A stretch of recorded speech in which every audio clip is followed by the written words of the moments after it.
प्रेम प्रणाम और नमस्कार। आज की शाम हमारे मित्र हैं जो जयपुर से हैं। कुछ बरसों पहले पता नहीं मैंने कब उनका कमेंट पढ़ा था और उस समय शायद अम, संस्मरणों की श्रृंखला चल रही थी। तो उस वक्त मैंने कोई प्रश्न बीच में नहीं लिए, क्योंकि फिर वो बात बहुत लंबी हो जाती है। प्रश्न होगा, फिर यादें होंगी, फिर बीच में।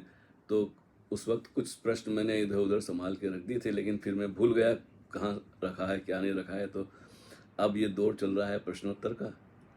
तो अचानक से उनका प्रश्न मुझे दिखा, तो मैंने कहा अरे, हमने तो अनिल तिवारी जी के की भावना के ऊपर उनकी जो बात आई है उस पर कुछ कहा ही नहीं है अभी तक। तो संयोग से पिछली बार उन्होंने जो भी कहा था, कब कहा था मुझे भी याद नहीं, तो उसी विषय में आज उनका जवाब आया है। अनिल तिवारी जी, बहुत बहुत धन्यवाद। आप लिखते हैं, आज तो आश्चर्य ही हो गया, अभी आप शायद लंदन में हैं। हाँ जी, अभी मैं लंदन में हूँ। अभी आप शायद लंदन में हैं और मैं जयपुर में। मैंने काफ़ी समय पहले आपके लेख को पढ़कर यह कमेंट किया था। उस वक्त वाकई मेरे साथ ऐसा अद्भुत अनुभव हुआ था, और आज मैं आपका यह वीडियो आंखें बंद करके सुन रहा था और आपका ही ध्यान समग्र रूप से भीतर विचारित था। अचानक मैंने मेरा नाम सुना और आपने मेरे प्रश्न का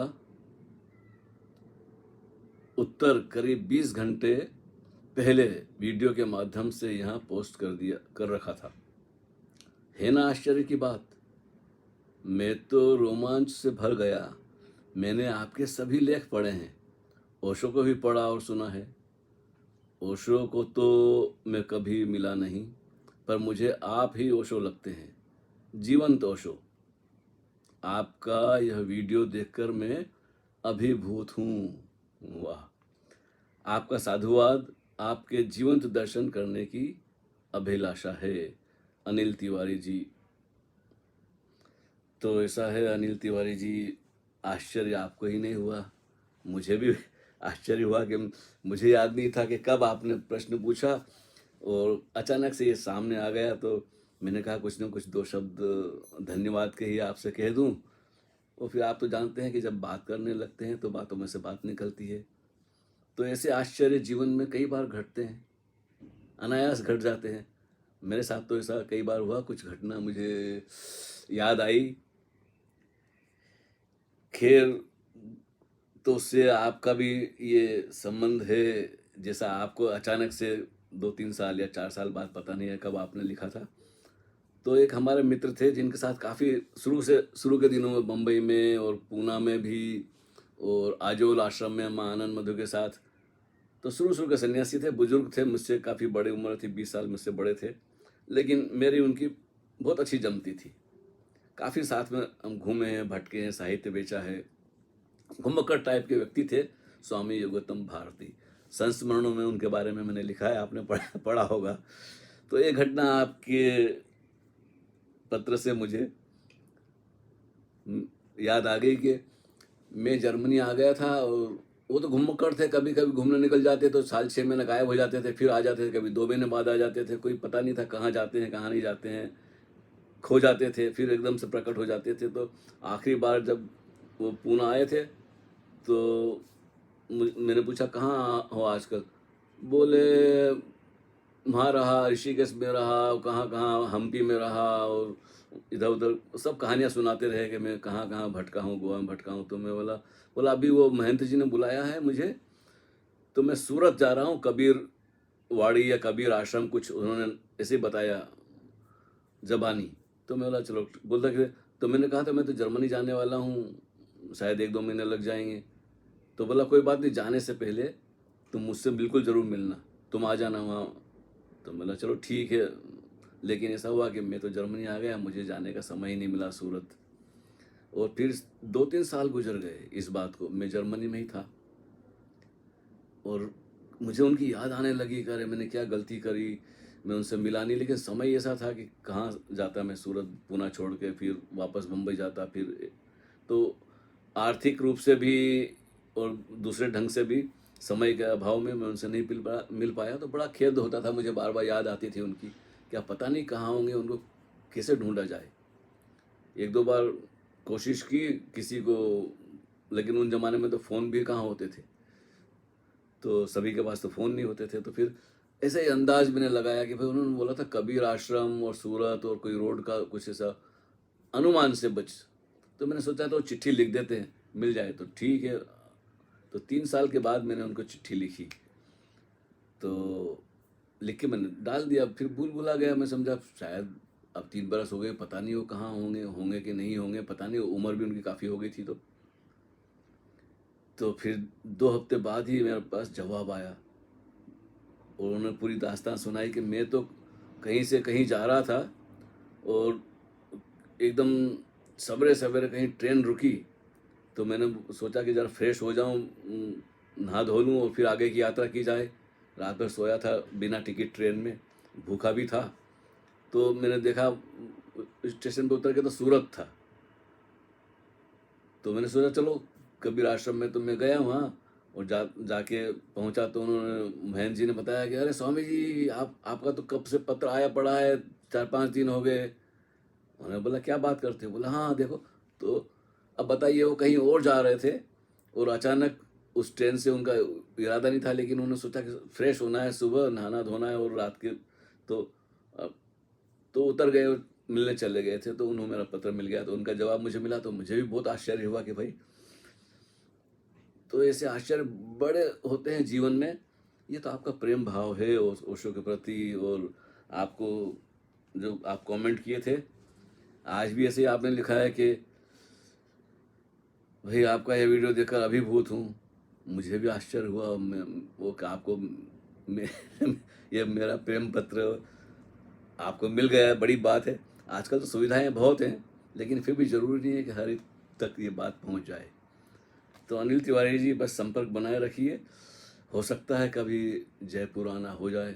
अभी 2 वर्ष से तो मैं वहीं था, 26 महीने रहा भारत में, और फिर आना पड़ा मुझे भी। यहाँ भी कुछ जिम्मेदारियाँ हैं, कुछ हैं, तो देखिए दोबारा कभी आना हुआ तो संपर्क बनाए रखिए। फेसबुक पे आजकल हमें ये जो टेक्नोलॉजी मिली है, इससे तो कोई फ़र्क नहीं पड़ता आप कहाँ हैं हम कहाँ हैं, सारी दूरियाँ, सारे फासले कम हो गए हैं इसकी वजह से।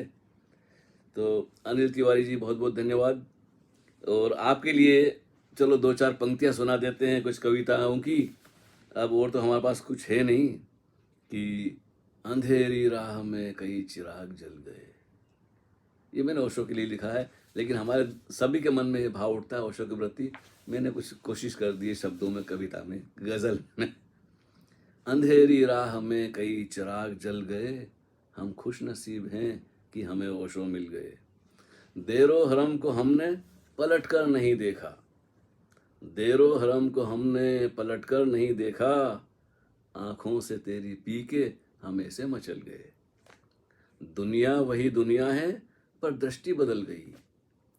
अब यही तो होता है कि दुनिया वही दुनिया है पर दृष्टि बदल गई, हम जिस्म दिल दिमाग से आगे निकल गए। ये भावनाओं का जगत है, इसकी तरंगें दूर चांद सितारों तक पहुंच जाती है। सच्चे दिल से कोई किसी को चाहे तो कभी कभी तो फौरन घट जाती है घटना, कभी देर अबेर कभी न कभी घटती है। तो हम जिस्म दिल दिमाग से आगे निकल गए, जब मुस्कुराकर तुमने हमें देखा एक नज़र, जब मुस्कुराकर तुमने हमें देखा एक नज़र, बहकते हुए कदम, बहकते हुए कदम अचानक संभल गए।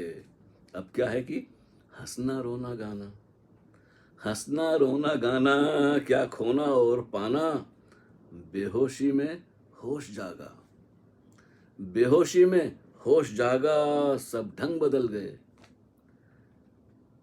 ध्यान और प्रेम की मस्ती का ऐसा रंग, ध्यान और प्रेम की मस्ती का ऐसा रंग, ओशो के मधुबन में दिल के फूल खिल गए। जब दिल में फूल खिलते हैं तो मदमस्त हो जाता है, आदमी झूमने लगता है, अंदर अंदर गुनगुनाने लगता है, पी के शराब इश्क हमें होश आ गया। अब ये वो शराब नहीं है, ये वो ऐसी शराब है कि पी के शराब इश्क हमें होश आ गया, अरमान जिंदगी के हमारे निकल गए। एक तो शराब होती है कि बेहोशी लाती है, और ये ओशो की शराब है, बुद्ध पुरुषों की शराब है, जो धीरे धीरे होश आने लगता है। भूल जाते हैं 50,000 बार, रोज कोशिश करते हैं, फिर समझ जाते हैं, फिर गलती होती है, लेकिन एक एक हमें वो मिला तो सही, सुराग तो मिला। और जब छोटी मोटी ऐसी घटनाएं घटती है तो आश्चर्य होता है कि कैसे हुआ। हम अपने आप को इस योग्य समझते नहीं थे कि मेरे साथ भी ऐसा होगा, क्योंकि परमात्मा, ईश्वर और अल्लाह, गॉड तो लोग कहीं दूर तीर्थ स्थानों में, काबा काशी में, चांद सितारों पे, न मालूम कहाँ मरने के बाद जन्नत में ढूंढते हैं। ओशो ने हमें ऐसा तरीका बताया है कि नहीं, अपने पास रहो तो अपने आप में ही टटोलते हैं हम, और दिल वालों से दिल का तालमेल बिठ जाता है। तो अनिल तिवारी जी, ये गज़ल फिर से सुनिए आप आराम से, और आपके दिल में जो फूल खिले हैं उनकी सुगंध यहाँ तक पहुँच रही है, और ओशो तक तो निश्चित ही पहुँच रही है, क्योंकि हम उन्हीं की, उसी पेड़ की पत्तियाँ, शाखाएँ हैं। तो ऐसा तो नहीं, अस्तित्व प्राणवान है, सभी को अपने जैसे जगत के लोग मिल जाते हैं, शराबी को शराबी मिल जाते हैं, कवियों को कवि मिल जाते हैं, भक्तों को भक्त मिल जाते हैं, सब कुछ हाजिर है इस जीवन में। ओशो ने तो हमें सब इतना खोल के, इतने ढंग से समझाया है कि हम जीवन भर भी उनको सुनते रहें, पढ़ते रहें, और पढ़ना भी बंद कर दें तो उनकी वो अंतर एक तरह का एक बना रहता है कि जो भी सुना था उसका सार निचोड़ हमारे रग रग में, रेशे रेशे में, कभी ज़बान पे, कभी आँखों से छलकता है। तो उसको अभिव्यक्त करना चाहिए, और अच्छा हुआ कि आपको मेरा प्रेम पत्र मिला, आपकी चिट्ठी भी मुझे मिल गई है, और बस संपर्क बनाए रखिए। हो सकता है कि कभी आना हो ही सकता है। जयपुर कोई बहुत दूर नहीं है आजकल, मैं गया हूँ 2-4 बार जयपुर, बरसों पहले। तो फिर मुलाकात होगी। धन्यवाद। अब एक छोटा सा प्रश्न और ले लेते हैं।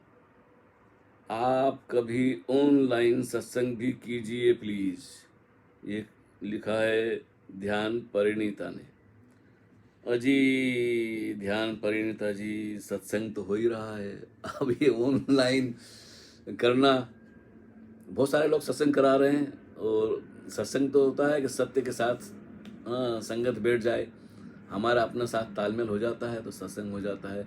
अब सुविधाएं हैं तो ज़रूर कभी मूड बना और सुविधाएं हुई। अभी इरादा है कि कुछ मित्रों ने कहा कि जूम शुरू कीजिए, तो कभी कभी कर लिया करेंगे, आमना सामना हो जाएगा सभी मित्रों से बैठ के। तो जब तक ये सुविधाएं नहीं थी तब तक तो चिट्ठी लिखा करते थे, अब कहाँ है, अब तो आमना सामना होता है, दर्शन हो जाते हैं सभी प्रेमियों के एक दूसरे के। तो ज़रूर सत्संग भी होगा, और ये भी सत्संग ही है, सिर्फ यही है कि मैं अपने मन की आंखों से आपको देख रहा हूँ,